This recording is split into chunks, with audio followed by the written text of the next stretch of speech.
Can you? Hey, Hi, Jane. How are you? I'm doing great. How are you? I'm good. We're doing well. Thank you. This is Angie, my spouse. Hi, nice to meet Hi, you. Angie. Good to meet you. Good to meet you too. So you got our questions, right? I did. Thank you very much. No problems with them. You're okay with them. Totally. Perfect. Love it. And I want to thank you for agreeing to be on our channel. Yes, That's thank awesome. you. Thank you. Thank you for your patience. I Oh, swear, the 1 week where I was completely unable to communicate, like 3 people contacted me to interview me for different things. I'm like, really? wow. Well, no, we're really flexible and no worries at all. We're just thankful that you wanted to do it. So thank you. Definitely. And speaking of, how is the healing going with that? Great. I am all better. Nothing hurts. Now I kind of feel like an alien learning how to eat and speak all over again with these Sure. new devices. Yeah, I'm making a lot of good progress. good. Well, I'm so happy for you. Thank you.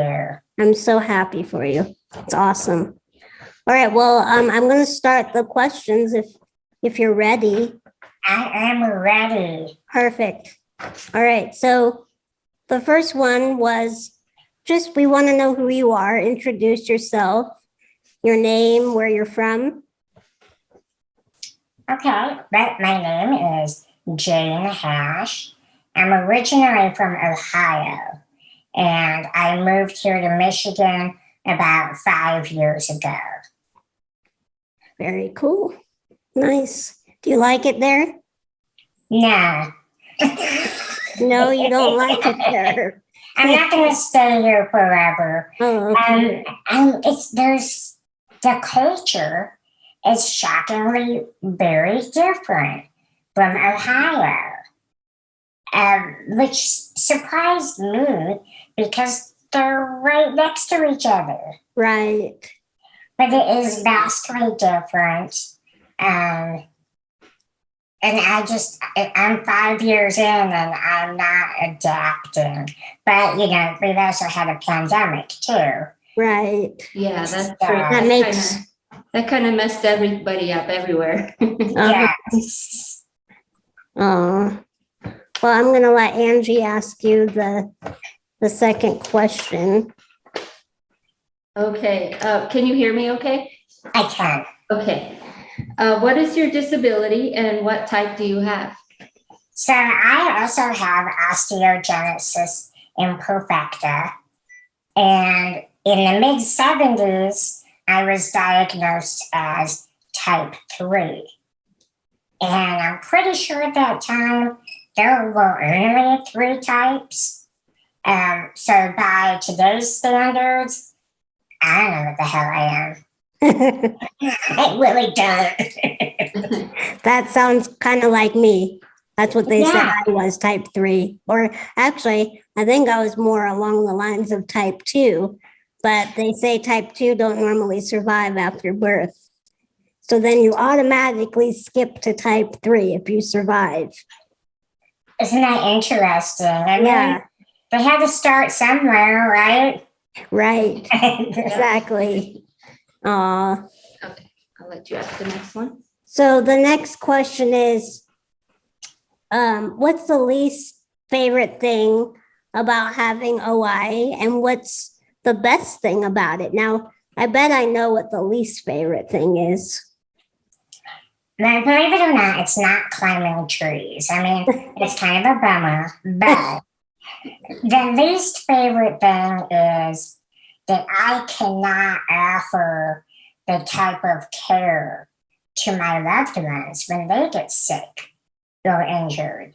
The same kind of care they give me.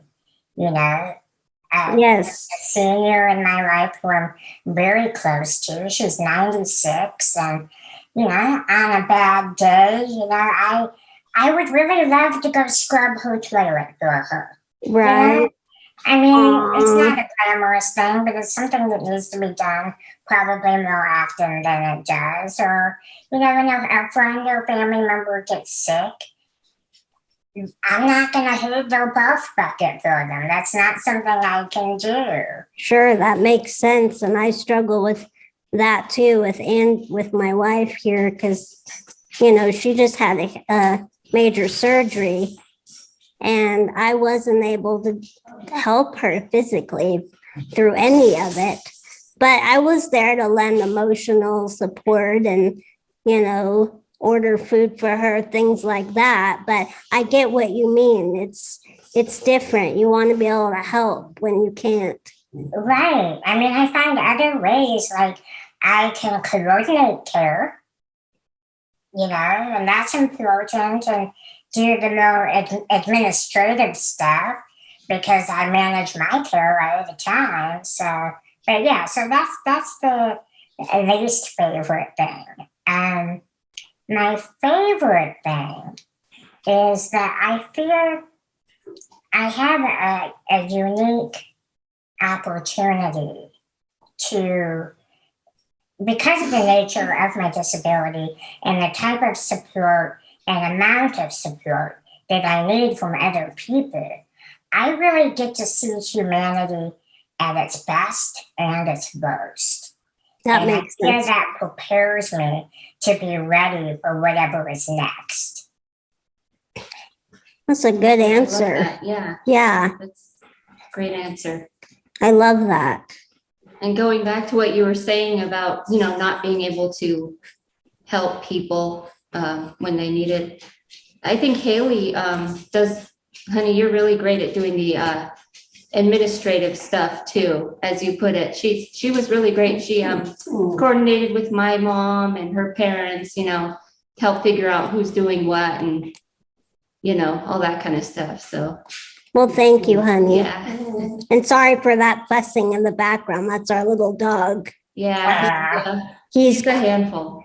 yeah, he doesn't mean nothing, but he wants attention at all costs. So, Well, I wouldn't be surprised if my cat joins the party here.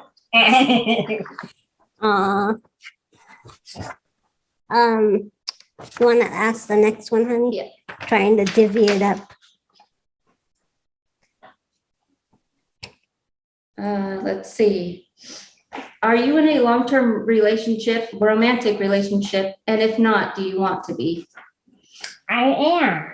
I don't talk about it a lot because he's more of a quiet, private person, and I'm like, here I am, So Yes. I've seen that from your documentary. You're quite brave and adventurous, way more adventurous than I am. So, thank you. And the types of relationships I had, as you saw in the documentary, like that was a long time ago, and I didn't mind so much using my personal relationships as an advocacy tool then because nobody knew who I was. I was Yeah. before I had my podcast, my YouTube channel. I wasn't a professional blogger yet. But now that in a very tiny corner of the universe, I'm a little bit popular. And then everybody wants to get up in your business. oh yeah, And yes. I don't like that. And my partner doesn't like that. But yeah, we've been together somewhere between 10 and 15, maybe like 12 years. It all happened so organically that we're not quite sure when it started. That's awesome. That is so cool. Yeah. Great. Good for, Yeah, I'm good gonna for keep you. them. Go ahead, honey. You can ask the next one. Oh, okay. Have you ever struggled finding a date? And if not, what is your secret? Sounds like you've had a pretty successful relationship already. Yeah, but I'm also in my 40s. I had a lot of things to figure out. So, like in high school, I didn't date it. It wasn't until right after when I started college. And it wasn't like a specific moment or I had an epiphany or anything. I realized that I was kind of hiding and not making myself available. I mean, I had a crush on a few people and made a few feeble attempts at, pursuing things, but I wasn't confident in myself physically at that time. I see. There's something about being a teenager where it's really important for you to be just like everybody else. Right. And that never is successful for anyone. But you don't know that until you're not a teenager anymore. Sure. So I would wear like baggy t-shirts and sweatpants, and part of it was, and I'm sure you can relate to this, it's not easy finding age appropriate clothing in our size. That's right. Exactly. But I was also trying to cover up my body because it didn't look like everybody else's. And I just decided to stop one day. And I started wearing tank tops and tube tops. And, this is my body. So I'm going to take care of it and make it look as good as it can look and as healthy as I can be. And then I started projecting that. And dating got much easier. I love the next challenge was developing standards of who to date. that. That's amazing. I love that.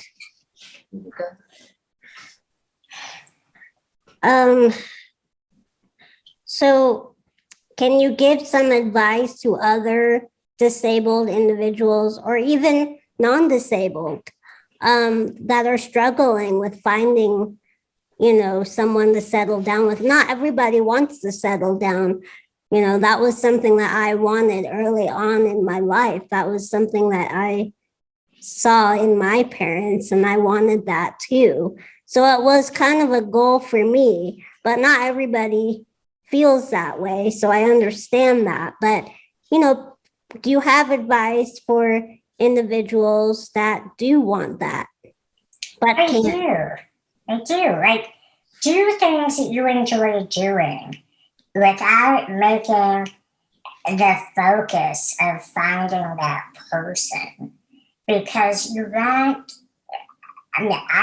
enjoy being with someone who shares my interests. We like art and music and creating things, making videos, photography. So, and that's how we met. We were not looking for relationships. We had relationships. We were just pursuing our interests. And that's what brought us together. And I know I used to hate that saying, you find it as soon as you stop looking. Stop looking, yeah. But that's only a part of it. You can't stop looking and then not do anything. Yeah. You still have to take action. Take a class or, join a club or get involved in something in your community that you really enjoy, and you meet other people that share your passion. Yeah. That's so true. It is. Excellent advice. It is true. But I also want to recognize the individuals that, are introverted, don't feel comfortable joining a club or a class. They, I know a lot of people that just struggle getting out the door to go somewhere, This is very true. I've heard that the gaming community has a lot to offer as far as meeting people. I mean, sure, for something more long term, you want to take it beyond the internet, but that might be a safer place for some people to start. Yeah. Yeah, that is a good point. Me being, I have social anxiety really bad. And so it's kind of hard for me to connect with people. But I've learned as I've gotten older that it's kind of up to me to find out a way to, first of all, heal, and then, get comfortable with talking to people, and then go from there. And like you said, pursue an interest, and just, it's all about having confidence and things like that. But yeah, if someone can't get out of their house, I think the internet is a great resource, or even, there's lots of options out there. I worry a little bit about younger disabled people looking for love on the internet, because it's so easy to be a phony on the internet. It is. Yeah. And that actually I met Angie online. That's how we met. And, but that was 12 years ago. Things have changed. Yes. Things for the worse. And I'm glad I'm not doing it today, because I don't trust anybody. Even back then, things were we're very lucky to have found each other that way, because things were still pretty sketchy back then. There's predators all over the place, but we lucked out. Yeah. That's Is good. it my turn or yours, honey? I think it's my turn. Do you want to have kids? No. No way. I have absolutely no desire to be responsible for another human being. That's how I feel. Same here. We feel the same thing. I had my share of kids. I lived at home with my mother until I was 26. And she was the matriarch of the family, which means she was the free babysitter. All the cousins and nieces and nephews and neighbors, and I don't know where all these kids came from. But I ended up being her assistant, I could feed two babies at the same time. Choo-choo over here, airplane over here. Like, I know how to do it, but it's gross. So gross. I would just rather be the aunt, Yeah. the weird aunt, Yeah, for sure. Yeah. No, I mean, I'll do anything I can to protect the kid. I just don't want them. Totally. We totally get that. That was something we established early on after we met. Oh yeah, no kids. No. All right. My next question for you, Jane, is, do you consider yourself employed? I do. I am self-employed. I love what I do. I am an independent consultant.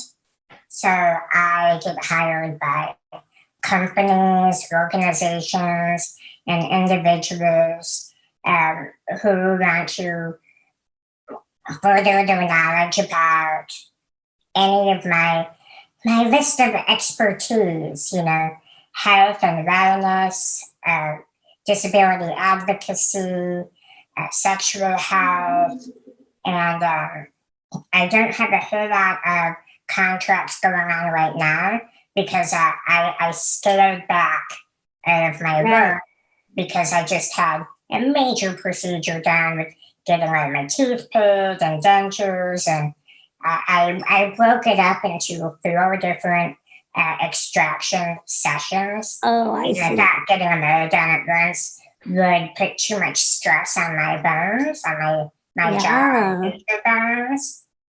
So I broke it up into 4 sessions, which was great for the overall, but that meant I had to recover 4 times. Yeah. Yeah, that's a lot. That's a lot. That's a lot, but I'm getting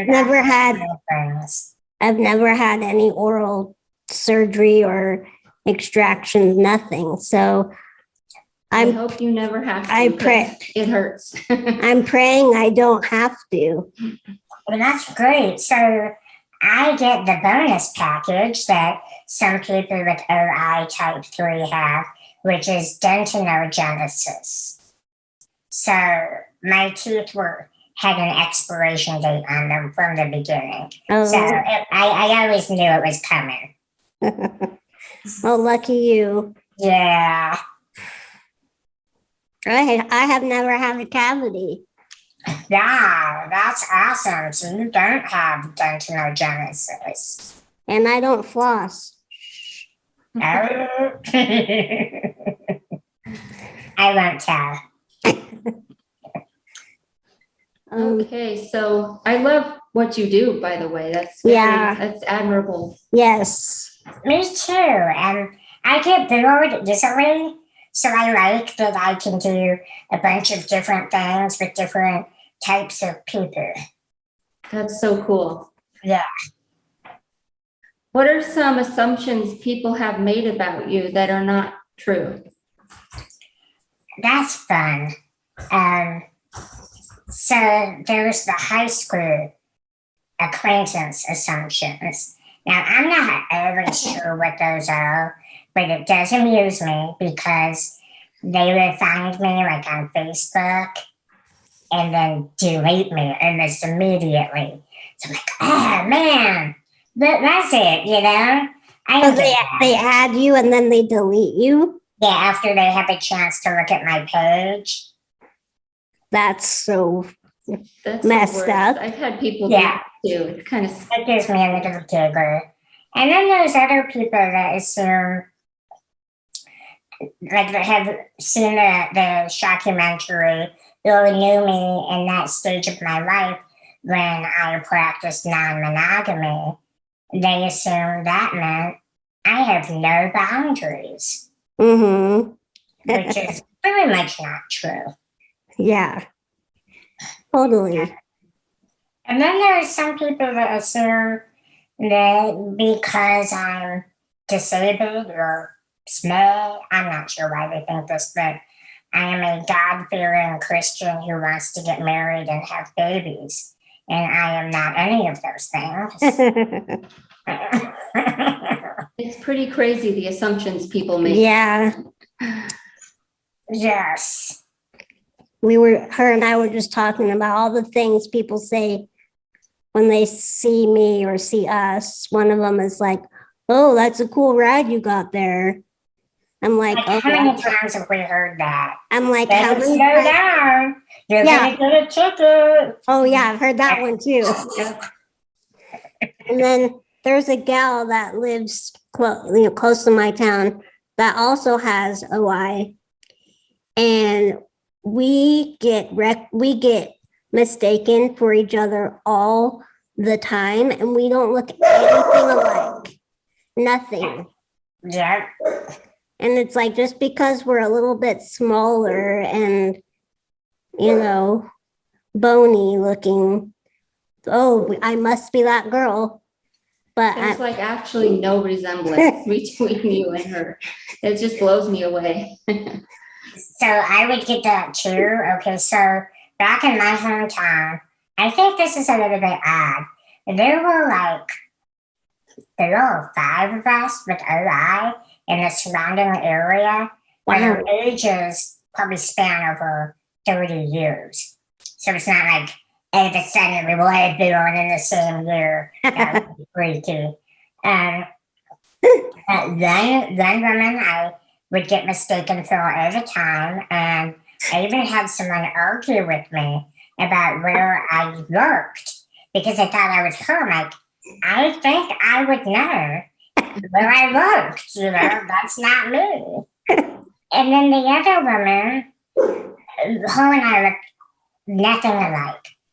In fact, she's African American. And people would think I was her. What? Oh, wow. It's like they don't see beyond the wheelchair. Yeah, exactly. Yeah, literally. It just blows my mind how much people don't pay attention to another person. They don't. It's frustrating. But we feel safe going out in public because they never assume that, we're together. So Right. it's kind of safe in that way. As a gay couple, yeah. Yeah, as a gay couple, that's good, but not good at the same time. no. We live in a kind of a conservative rural type area, so it could get kind of dangerous if people knew we were together sometimes. But Right. But it's also sucks because on the other hand, people assume I'm her mom or her sister, or it's like, no, she's my wife. Yeah, so it's frustrating.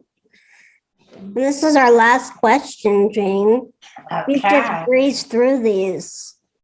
Now, if you think of any others, I mean, the worst I could say is like, no, I don't want to answer that. Yeah, Yeah. totally. Okay. Do you have anyone in the disabled community that you look up to, that you idolize? I do. Stella Young, even though Yes. she's gone, she was so amazing. I was fortunate that we used to chat regularly, and she Oh, was so much fun. I miss her, but her TED Talk was amazing. Yeah, I saw that. She's very extraordinary woman. And Judith Human, I don't know. I had no idea how much of my education is because of her. She is one of the creators of the documentary Crip Camp, Oh, okay. and she has a book out. I think the book is called Being a Human, unless that's her podcast. But she's amazing. And if it wasn't for her, and I wouldn't have attended public school. Like, she paved the road for the rest of us. And I had no idea. That's Wow, amazing. That's incredible. Yeah. We'll have to look Look into her that. up, yeah. Look into the podcast. Yeah, she's Sounds great. Nice. Okay. Well, is there anything that you wanted to ask us or to say before we have to end? Yeah, I'm just super excited that I finally got to collaborate a little with another YouTuber or two YouTubers.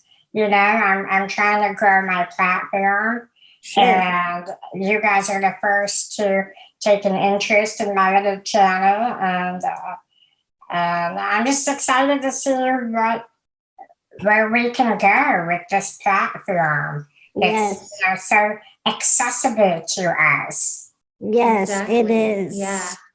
And I want to try your gummies really badly. Yeah, I make the chocolates. Oh, yeah, chocolates. Yeah, Okay. Even better. Yeah. I have a YouTube video. Yeah, on how to do it, right? Yeah, We'll have to try that out someday. Yeah. That would be amazing. yeah. All right, Jane, well, I appreciate your time for us. I really do. Yeah, thank you so much. It was great Thank talking with you. Yeah. Thank you both. Thank you for helping us spread awareness to people. Yes. Absolutely. And I love your channel, by the way. Oh, thank Thank you. Yeah, I binged some of your videos. Oh, nice. We're kind of silly, We're but goofy in some videos, but we- we have fun. yeah, That's what it's about. Yeah. exactly. Well, you take care and I'll be in touch with you, okay? Okay. Thank you for having me. Yeah, of Thank course. you. Thank you. Have a good day. Bye, hon.